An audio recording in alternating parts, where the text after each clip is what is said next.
Salut, c'est Clément. Dans cette vidéo, on va parler de comment éviter la dépression saisonnière. En effet, on arrive là fin octobre, ça commence à être foireux dehors, il commence à faire froid, il commence à pleuvoir souvent, les feuilles commencent à tomber, tout ça, tout devient, enfin, il fait nuit plus tôt, plus longtemps, etc. Donc tout devient, alors quand on est en tout cas sujet à la dépression saisonnière, tout devient un peu triste.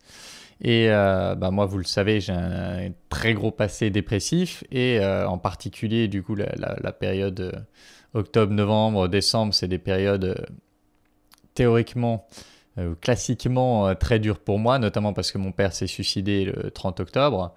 Euh, et Noël, c'est toujours des moments que j'aime pas pour plein de raisons. Et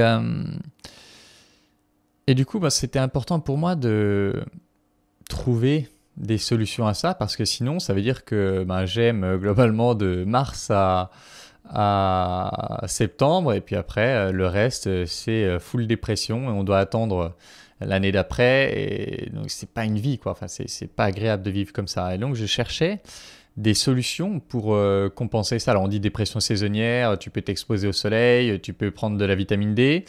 Ok. Et d'ailleurs, personnellement, je prends de la vitamine D. Et dès qu'il y a du soleil, je vais me poser quelque part pour prendre le soleil un moment, même s'il fait froid. Mais ce que je veux vous proposer aujourd'hui, c'est quelque chose de bien plus fun, je pense. En tout cas, moi, ça m'a amusé de le faire. L'idée, c'est comment faire pour que j'attende chaque mois avec excitation. Que chaque mois je me dise je suis trop content que ce soit ce mois-ci. Et donc ce que j'ai fait, j'étais avec ma tante ce week-end et avec ma tante et mon oncle et on a commencé une liste. Tout simplement des trucs spécifiques à chaque mois euh, pour trouver que le mois est stylé. Alors du coup on va commencer par septembre parce que c'est le début au final de l'automne, c'est le début où on pourrait commencer à avoir de la dépression saisonnière. Et en fait en septembre, moi tout septembre j'ai mangé des courges spaghetti, des courges butternut. Je me suis fait ça en farci, ça me fait plaisir. J'ai invité des gens, ils adorent. Et donc déjà septembre c'est l'apparition des courges et donc on peut se faire plaisir avec ça. Septembre c'est le début de la... Comment dire, c'est le moment où mûrissent les figues qu'il y a chez ma mère. Donc septembre, époque des figues. Il y a les murs aussi. Quand je vais à l'escalade, il y a des murs le long du mur qui est vers la salle d'escalade. Et elles sont mûres septembre, octobre. Et du coup, c'est un petit plaisir. J'arrive, elles sont assez hautes. J'arrive, j'en pique quelques-unes avant d'aller à l'escalade. Et ça me fait plaisir, quoi. Hyper important pour nous, les Franc-Comtois. En septembre, il y a le Mont d'Or. C'est le début de la saison du Mont d'Or, qui est exceptionnel. Mont d'Or au four, sur des pommes de terre, ou alors Mont d'Or juste froid comme ça avec du pain. C'est de la bombe. Et dernièrement, c'est les pommes en septembre.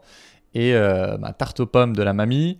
On peut faire des pommes séchées. Moi, j'ai un déshydrateur, je ne sais plus comment ça s'appelle.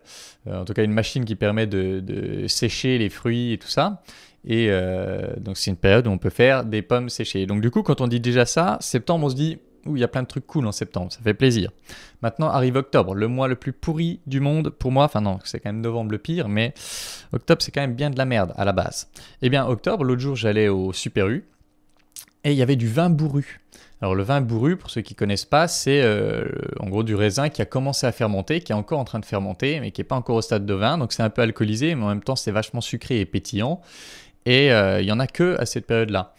Et du coup, c'est hyper bon. Et c'est un petit plaisir que je peux avoir qu'en octobre, pardon. Et du coup, j'en ai acheté là pour moi tout seul. Je me suis bu une petite bouteille, un verre par jour, plusieurs jours d'affilée.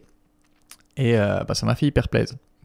Ensuite, chez nous, alors là, je suis en Alsace. Chez nous en Alsace, il y a aussi le chou qui apparaît en octobre. Et donc, on peut dire que octobre, c'est aussi le mois de la choucroute. Même si on peut en manger toute l'année puisque c'est fermenté.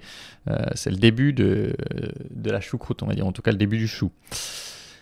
Il y a Oktoberfest en octobre, logiquement, pour ceux qui aiment la bière. Il y a Halloween. Ce week-end d'ailleurs, pour ceux qui aiment se déguiser, faire la fête, manger les bonbons et tout. Et figurez-vous qu'en creusant avec ma tante, parce qu'on cherchait plein de trucs, du 22 au 24 octobre, c'est la fête de l'ail. Et pour ceux qui ont déjà goûté du garlic bread, c'est de la bombe. Et du coup, ça peut être l'occasion de fêter la fête de l'ail en se faisant du garlic bread au four. Voilà, c'est tout pour octobre. Novembre, bon, je ne vais pas vous faire tous les mois de l'année. Hein, si ça vous intéresse, je pourrais vous donner la liste dans les commentaires ou autres, mais c'est pour vous donner une idée. Novembre, le mois le plus pourri du monde pour moi, je déteste ce mois. Eh bien, châtaigne en octobre, les châtaignes au four, c'est de la bombe. Clémentine ou enfin le début des agrumes et tout. C'est le mois du gibier aussi puisqu'il y a la chasse et donc si vous aimez bien le gibier, moi par exemple mon grand-père était chasseur donc j'aime bien le sanglier, le chevreuil, tout ça. C'est la période. C'est la période des lentilles aussi, alors on peut en manger toute l'année aussi, mais si on veut manger de saison, c'est la période des lentilles. 24 novembre, c'est Thanksgiving. Alors par exemple, c'est un truc que on ne fête pas en France normalement, que moi normalement je ne fête pas, mais là cette année je vais le fêter exprès pour avoir un truc en plus à célébrer en novembre. Je vais essayer de faire un beau repas, de préparer peut-être comment ça s'appelle, la dinde avec un groupe d'amis, vraiment faire toute la soirée ensemble, faire tout ce qu'il y a autour, je sais pas, des gâteaux, faire vraiment un événement, une fête de ce Thanksgiving. Et du coup, ça me donnera envie d'y arriver. 25 novembre, ça aussi on a bien creusé pour le trouver, journée mondiale du jeu vidéo. Donc par exemple, si vous avez tendance comme moi à culpabiliser quand vous jouez à un jeu vidéo, et 25 novembre, ça peut être la journée full jeu vidéo du matin au soir, jeu vidéo, jusqu'à ce que la tête explose. Et il y a aussi le Black Friday. Alors moi je suis pas shopping, mais pour ceux qui kiffent le shopping, il y a le Black Friday et voilà. Et ensuite, on peut faire pareil pour tous les mois et ce qui fait que là, littéralement, si je me dis ah putain c'est septembre, ça va être de la merde, je regarde ma liste et j'ai des trucs à look forward to, on dit en anglais, des trucs à anticiper qui vont me faire plaisir et donc ça me fait du bien par rapport à novembre. Et je me dis, ok, c'est peut-être pas le mois le plus ouf de l'année, mais en tout cas, il y aura des trucs cool qui vont se passer.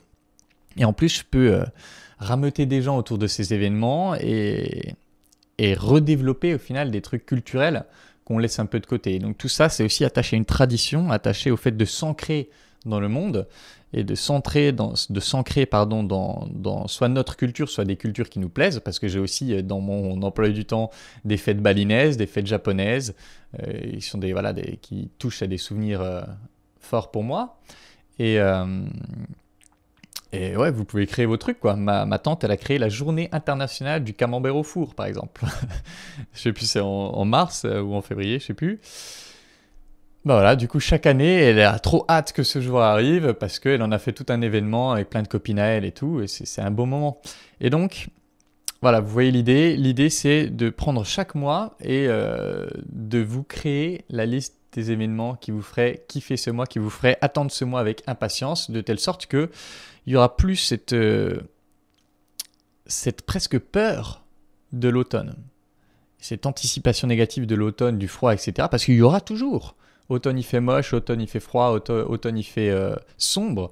Il y aura toujours ça, mais il y aura d'autres choses vachement positives qui vont venir contrebalancer ça et faire que ce sera plus des mois terribles pour vous. Et donc ça va immensément vous protéger de la dépression saisonnière, ce qui n'enlève rien à la potentielle biologie de cette dépression saisonnière et donc à l'intérêt de vitamine D, soleil, oméga 3 et tout ça. Mais en tout cas, je pense que c'est une très bonne base, ce plan de fête là. C'est une très bonne base qui va vous porter pendant ces moments difficiles. En tout cas, moi, je sens déjà dès maintenant, dès septembre, dès octobre, que ça me porte déjà. Et donc, je suis très enthousiaste sur l'impact que ça aura pour moi dans la suite. Voilà, c'est tout pour cette vidéo. En attendant la prochaine, je vous embrasse et je vous dis à bientôt. Ciao.